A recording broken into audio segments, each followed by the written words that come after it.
new documentary from India takes us into the eastern Himalayan forests for a unique film-going experience.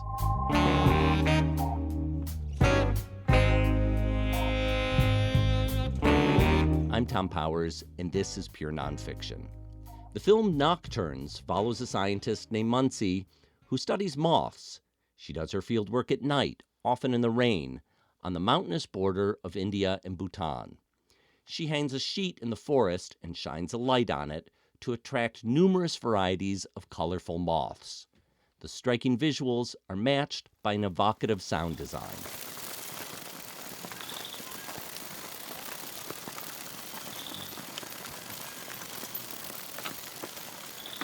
The film is best experienced in a theater where its poetic and meditative power can really take hold. It premiered at Sundance, where it won a special jury prize for its craft. The filmmakers are Anupama Srinivasan and Anirban Dutta. They previously made the documentary Flickering Lights, about a village in India's Nagaland getting electricity for the first time. That film won a cinematography prize at IDFA in Amsterdam. Anupama and Anirban are based in New Delhi. On Nocturnes, they had support from Sandbox Films, the nonprofit production company that funds documentaries related to science. This summer, I sat down with the filmmakers at the Sandbox offices in New York. I started by asking Anupama how she came to documentary. Well, I've been a lover of cinema since I was 15. But growing up in India, the sort of exposure is more to fiction films.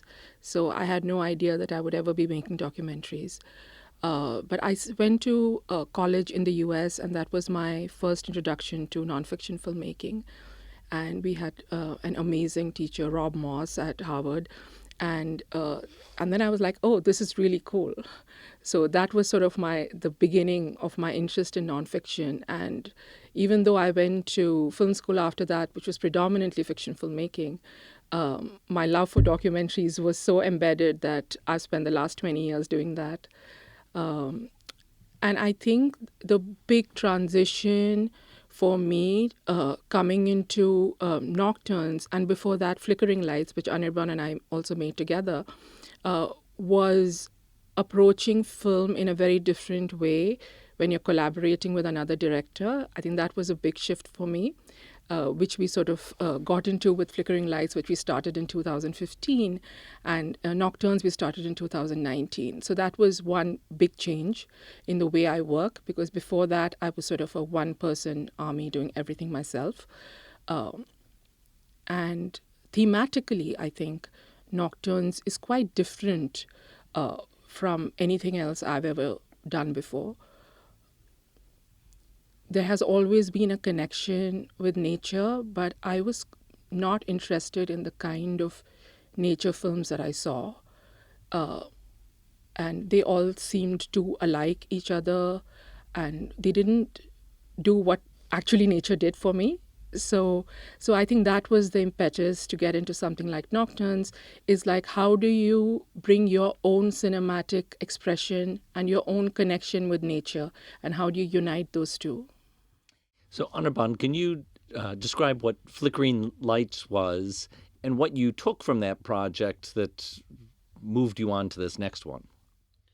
So, as a filmmaker, I have been always very interested in telling stories from places in India from where you don't get to hear many stories.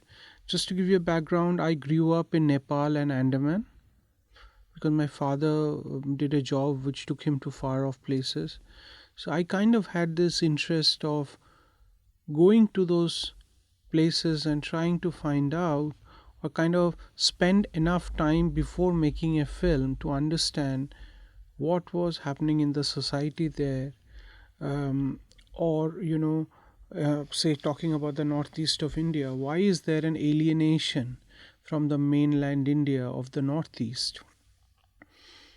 With this interest, I went to Manipur in 2005 and spent 10 years before we started filming Flickering Lights, because I just didn't want to troop in and troop out, and make kind of a film which bothered me a lot, which I would call extractive filmmaking, and didn't want to do that. So it took 10 long years to kind of feel comfortable that here I could then pick up the camera and tell a story. Flickering Lights is essentially a story of a small village on the Indo Myanmar border, which for 70 years of Indian independence was waiting for electricity, like waiting for roads, for schools to function, and many promises were made, but they were never kept.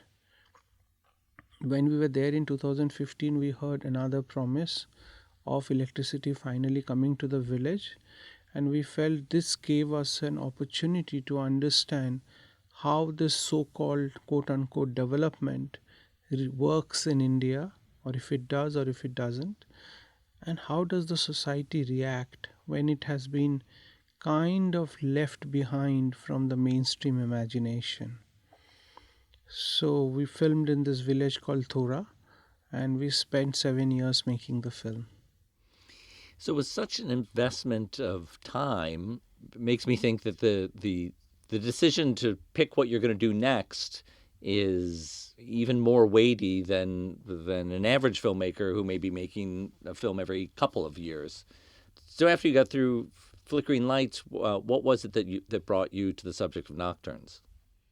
So we live in this city of Delhi, which is possibly one of the most polluted cities in the world, and we close all the windows and doors and switch on our air conditioning and our air purifiers to create these small zones of clean air, but we are throwing all that heat, all that dust outside. And you actually can be in Delhi at one point during winter where it becomes difficult to breathe. And it was very disturbing for me. I have 2 kids, and my son had asthma and he could barely breathe. I like, what's going on? And we have completely lost touch with nature. We have got rid of the trees that were remaining. We just felt that we wanted to go back, and I wanted to go back and make a film that would be an invitation for young people, for older people to kind of say, can we please slow down? Can we move away from our devices in our rooms, and can we just keep them aside and just kind of look at a tree or look at a butterfly or go to the nature and hear the sounds with more intent, and not get disturbed if there is so called nothing is happening. Actually, there is a lot that is happening. So the whole idea was to slow down time, and also to slow ourselves and to open ourselves up to the vibrations of nature and connect back. So it was a kind of a journey from Flickering Lights where we were trying to connect back to humans and connect back to people, our own people whom we had left behind. We felt that we wanted to kind of go and connect back to nature and us being a part of the natural world and not being separated from that. So, Anu, can you talk about the scientist who's at the center of Nocturnes, how you came to work with her? So before we started on the journey of Nocturnes, neither me nor Anirban knew much about moths. So we were doing a commissioned project on snow leopards in the western Himalayas. And there we encountered this female scientist who was also doing a small part of the same project. And she told us that her real passion is for moths, and she works in this gorgeous forest in the eastern Himalayas. And she described what she does to us, that she puts up this white screen during dusk, and then she and her associates just wait after switching on the lights. And then some days the moths come, and then they fill the whole screen up in these gorgeous shapes and colors. And then she takes photographs of them and studies them. So our first sort of attraction to what Mansi, who was a scientist, told us was that she painted such a cinematic picture with her words that we were like, we've got to go to this place and see what this is about. And so when we went, true to her promise, we did witness this, and then there was sort of no turning back because we were so hooked and we were like, oh, these moths are so beautiful. And even we could, like, spend the whole night looking at them. It was that hypnotic an experience. And that's what sort of stayed with us through the 5 years that we made the film. That magic and that wonder didn't leave us.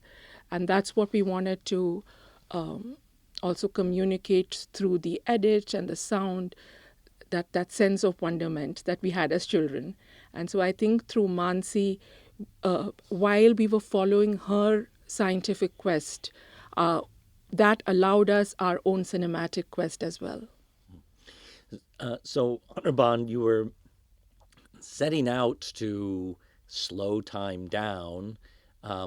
That's a phrase that would scare off a lot of documentary funders. Can you talk about what the process was like to try to win people over to the idea of this film? Actually, on the contrary, we had wonderful experience with people who joined us. So I think the funders who were part of our journey looked for a cinematic expression or a cinema that was coming from our own lived experiences. And once they understood that we were being true to ourselves, they backed us wholeheartedly. And once we showed them the visual material and what we were trying to do, we had their full support. So, and this is also something that we feel when we screen the film right now, that our audiences, the people who are coming to watch the film, they get into a kind of a trip, and they're like, okay, this is like music, this is like a trip, so I can be a part of this. And instead of trying to find the story in it, I can just kind of let myself flow. So I think it's been that switch that happened with the funders, and now we see that switch happen even with our audiences. Because you were describing to me that as you were setting out to go look for funding, you were aware that in the documentary fields there are different kind of categories of character-driven films or whatever else you may want to describe, that this didn't necessarily fit, and in fact that was your intention. Absolutely, it was our intention. Our intention also comes from our deep aesthetic beliefs in the tradition that we come from. And as you know, in India, there is not one story which is said in one way by one character. Take Mahabharata, for example. It's like, it's exactly opposite of a character, one character, one hero story. It's like this multiple kind of a thing. And we are extremely aware of and love storytelling or things like that, which does not have one interpretation, one hero, one journey. So here we were also very inspired by Indian classical music, which has a kind of an elliptical form. So to kind of start with the idea, and the film is an expansion of that idea. It's like you are expanding that idea, expanding that emotion, expanding that feeling. And we wanted people to experience that instead of telling them that look at this, look at that. But kind of when you experience it, you will internalize it. So that was the whole idea. So, Anu, one of the things that we do see play out in the film is the scientist Mansi is working with other locals who aren't scientists. They're people who are there to help her move things and to assist her in practical ways to do this work. What did you observe as the interactions that was taking place between the scientist and the locals? So India is a society that is extremely class ridden, and it's like obsessed with class. And it can be, you know, based on caste, it can be based on economics, education. And in this case, because Mansi came from mainland India, with her PhD and so on, and, she's an urban upper middle class woman coming to this area. And the people there who assisted her, like Bicky and the others, they are from the Bugun indigenous community. Uh, so, what we found very interesting in this collaboration was Mansi's attempt to be as equal as possible uh, in such a scenario. And this was a very special and unusual thing in India. And so we were really moved by the relationship between Mansi and Bicky, for example. Uh, Whereas Bicky knew the forest inside out and she knew the science. So there was a sort of coming together of two streams of knowledge. And even though the Bugun people live near the forest and they know the forest really well, because the moths come out only at night, they didn't know actually so much about the moths. So it was an opening of another world, opening out of another world for them too. And now there's actually talk that Bicky and his mates may start something like moth tourism because they know enough about moths. And anyway, a lot of people come there to watch birds, well, really hardcore birders. So this could be an option for them as a livelihood as well. But as far as the film goes, I think what moved us was the gentleness in their interactions and not a very hierarchical sort of system in which Mansi is sort of giving them orders and being the boss. And so that was very moving and refreshing for us to see. So, Anirban, the two of you have described one of the primary visuals in this film, which is at night, Muncie setting up this big sheet that's lit, and all these moths flock to it. And it is a stunning thing to look at, and it is meditative the way you describe. Um, can you talk more about what the science is that's going on, what it is that she's studying? What is first important thing that we need to know is that insects are an integral part of the ecosystem or the kind of biodiversity that we see all over the world. In a way, the forest exists because insects exist. And if the insects decline, then a lot of the plants will go away, and along with that, the others. So, what Mansi is trying to look at is these moths which are at various elevation, a certain kind of moth called the hawk moth, which looks like jet planes, how their sizes are changing as they are going up the mountain.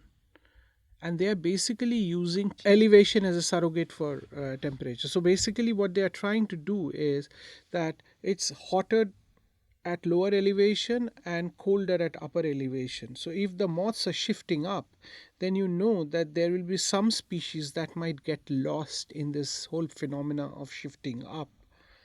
So what she's trying to do is how these hawk moths, will get impacted by even a minute change in temperature.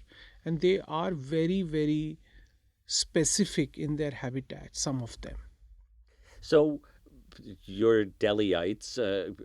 You've spent more time in nature than probably a lot of city people. But what was it like to be going out night after night, into the jungle?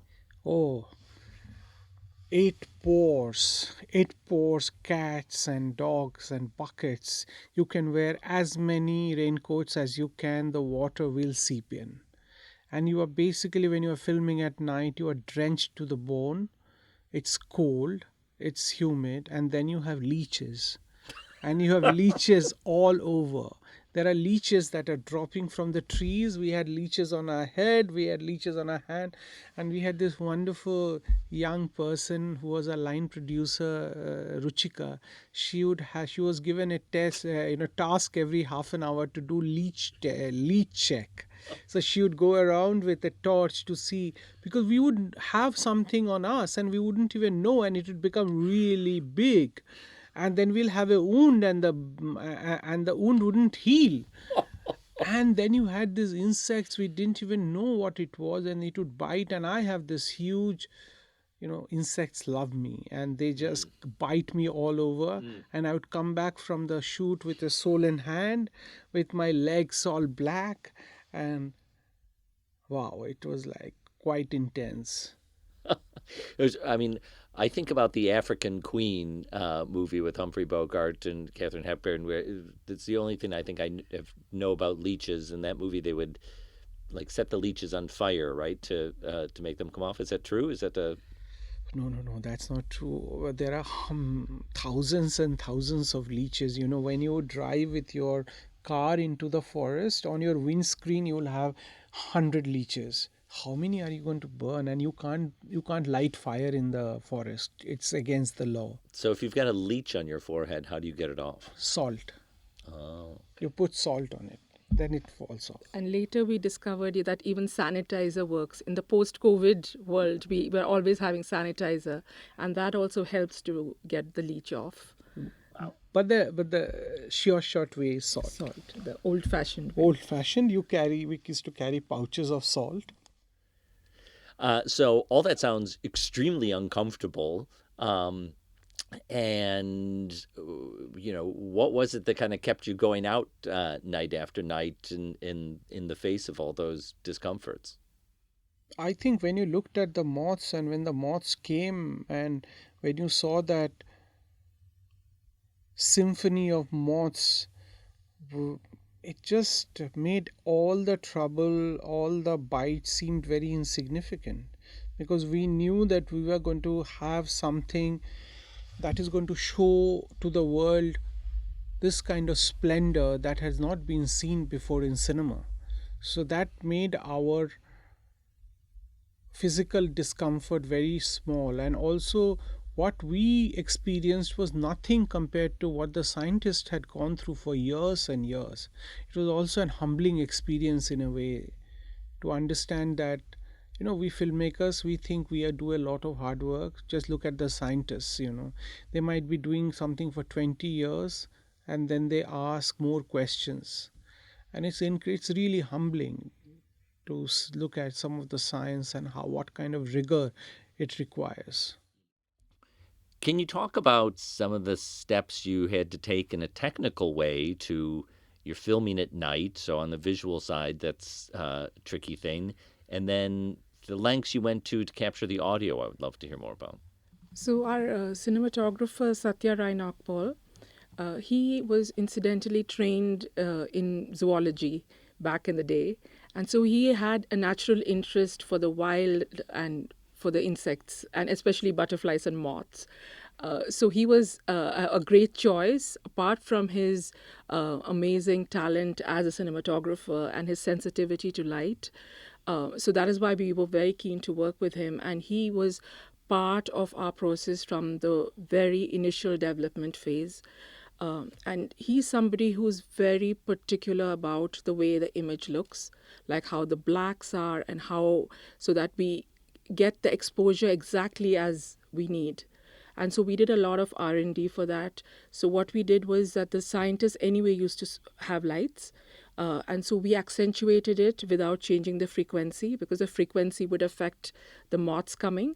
And so we increased it so that there's enough light for us to shoot and make the beautiful images. So his contribution was immense. And also the patience that you require to be in a sort of physical condition of that nature, of the rain and the insects. And so because he had an experience with being in the wild, he was sort of able to go with that.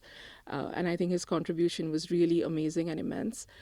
So that was, I think, the most interesting part of collaborating with him was also, as we went along in the process, we kept asking him to take longer and longer takes. So that was a sort of sense of slowing down that happened within us, because we, coming from the city, had a certain way in which our sense of time worked. And in the forest, we sort of slowly started admiring that, okay, the cloud is going to move from this hill to that hill, and we are going to capture that whole movement and slow ourselves down to admire it and to see the beauty of it. And that was something in our collaboration with Satya, he also was like, oh, you know what, we used to cut much faster in the previous schedule. And so it was like this slowing down of all our senses in a way to really see what's there in front of us and hear it with that kind of love and attention. And I think I'll let him talk about the sound. I think one of the things that Anu and I are very aware of is that in filmmaking, sound is as important as the image. And I think how you experience the image is driven by what you hear and how you hear it. So, what we felt early on in making this film was that if you hear more, you will see more. So, for us, it was very important that the sound was authentic and it was not created in folly. Of course, some of it you need to carry, like create like footsteps, etc. So, what we did was that we had this fantastic sound artist and a sound recorder, a sound recordist engineer called Shukanto Majumdar, who also teaches sound in the Satyajit Ray Film Institute. We were very clear that we wanted to get various perspective of sound. So we had a bunch of mono microphones. Some of it were clip microphones which were clipped onto the screen to get even the smallest flutter of the wing of the moth or the walking of the moth on the cloth, the scratch that it creates.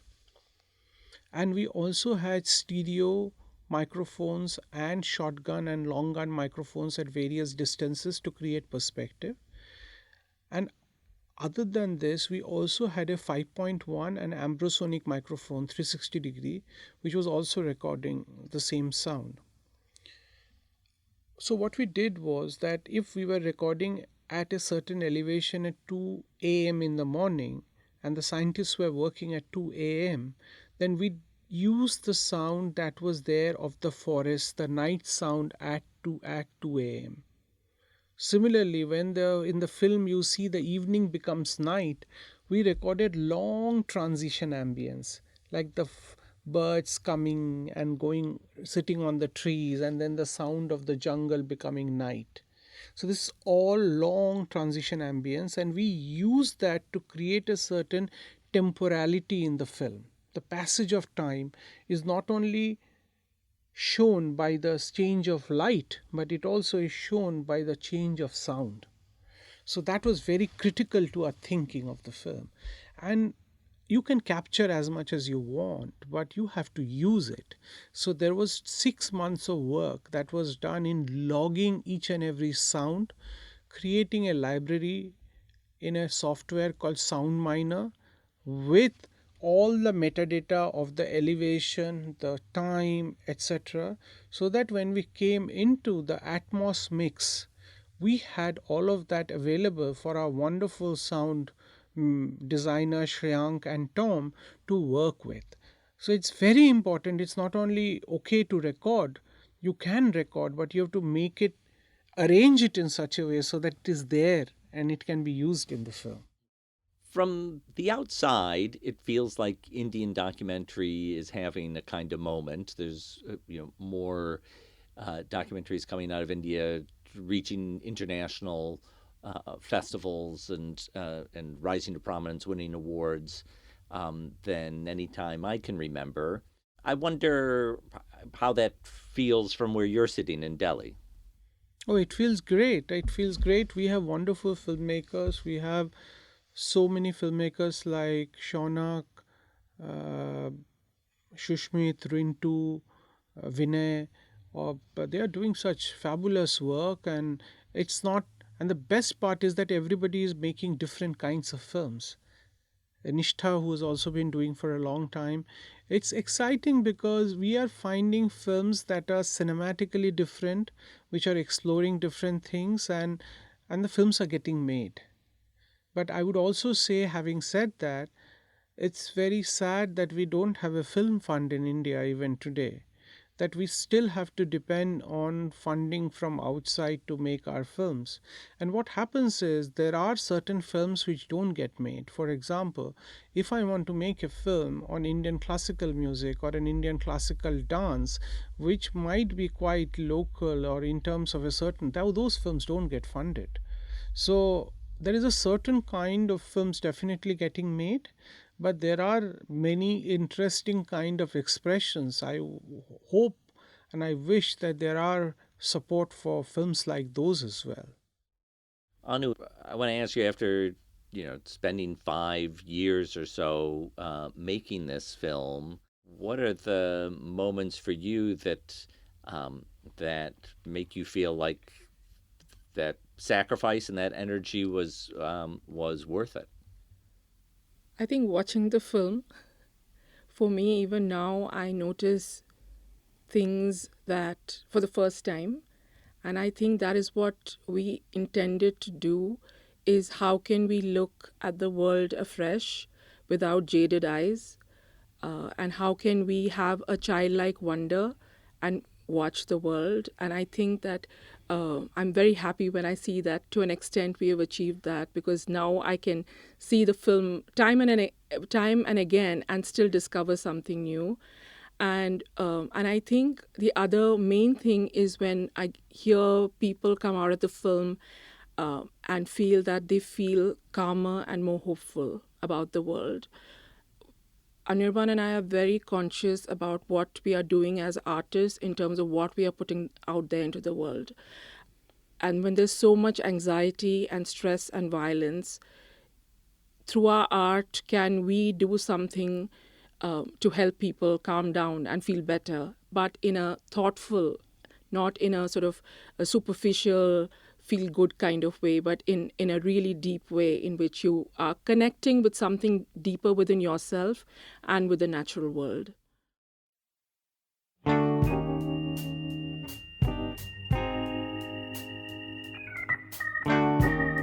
want to thank Anupama Srinivasan and Anirban Dutta for speaking with me. Their film Nocturnes is now playing in art house theaters across the U.S.